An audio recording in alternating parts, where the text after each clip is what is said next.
Kamusta na ang kabataan? Sa kasalukuyang panahon, ang kabataan ay patuloy nagbabago at nag-a-adapt sa mga pagbabago nangyayari sa lipunan. Ang kanilang mga interes at pinagkakabalahan ay nag-iiba-iba rin depende sa mga salik na nakapaligid. Sa kasalukuyan ng mga kabataan ay mas aktibo sa paggamit ng teknolohiya. Mga social media platforms tulad ng Facebook, Instagram at Twitter, TikTok ay nagiging bahagi na ng kanilang pang-araw-araw na buhay. Sa pamamagitan ng mga ito ay nagkakaroon sila ng koneksyon sa iba't ibang tao at nagkakaroon ng maipahayag ang kanilang saloobin at talento interes. Ang mga kabataan ay nagiging mas malawak ang kaalaman at koneksyon sa pamamagitan ng teknolohiya. Nagiging aktibo rin sa mga online games at iba pang digital na aktibidad. Ngunit, hindi rin may iwasan na may mga kabataan na magkakaroon ng mga problemang kinakaharap sa mental health. Dahil sa mga pressure at expectation mula sa lipunan, maraming kabataan ang nakakaranas ng mga depression, anxiety, at iba pang mental health issues.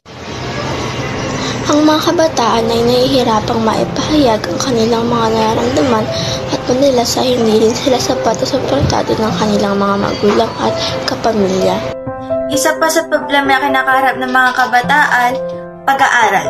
Nahihirapang mag-focus sa kanilang pag-aaral dahil sa distraction tulad ng social media. Ang sobrang paggamit ng teknolohiya ay nagiging hadlang sa kanilang pag-aaral at naging sanhi ng pagbaba ng kanilang marka at pagkabahala na sa kanilang kabuhasan. Upang matugunan ang pangangailangan ng mga mag-aaral, mahalagang magkaroon ng suporta mula sa kanilang mga magulang, paaralan, barangay at pamahalaan. Ang mga magulang ay dapat maging aktibo sa paggabay at pagmamahal sa kanilang mga anak. Dapat nilang bigyan ng tamang suporta at pag-unawa ang mga kabataan. Ang kalusugan ng mga kabataan ay isang mahalagang aspeto na dapat bigyan pansin ng mga magulang. Dahil sa panahon ngayon, marami nang nagbago. Sa pamamagitan ng pagbibigay suporta, isa ito sa malaking ambag sa pag-unlad at tagumpay ng kanilang mga anak.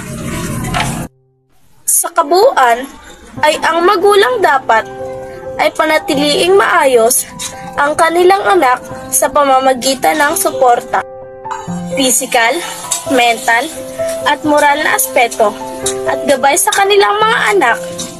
Sa pamamagitan nito, ang mga kabataan ay maiiwasan ang kanilang mga bisyo at pagkakamaling nagawa na makaaapekto sa kanilang kinabukasan. At maaaring maiwasan ito sa pamamagitan ng paggabay ng mga magulang sa kanilang anak at pagmamahal, pagbibigay ng kumpiyansa at tiwala sa sarili.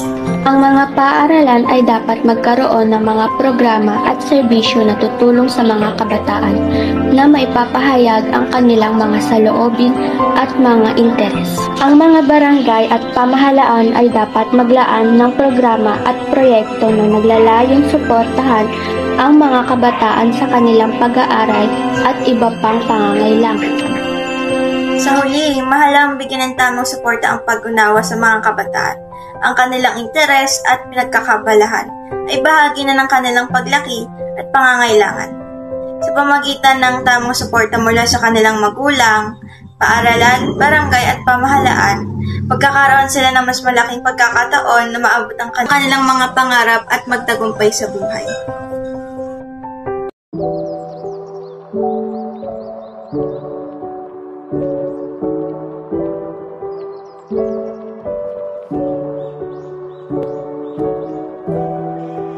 Thank you.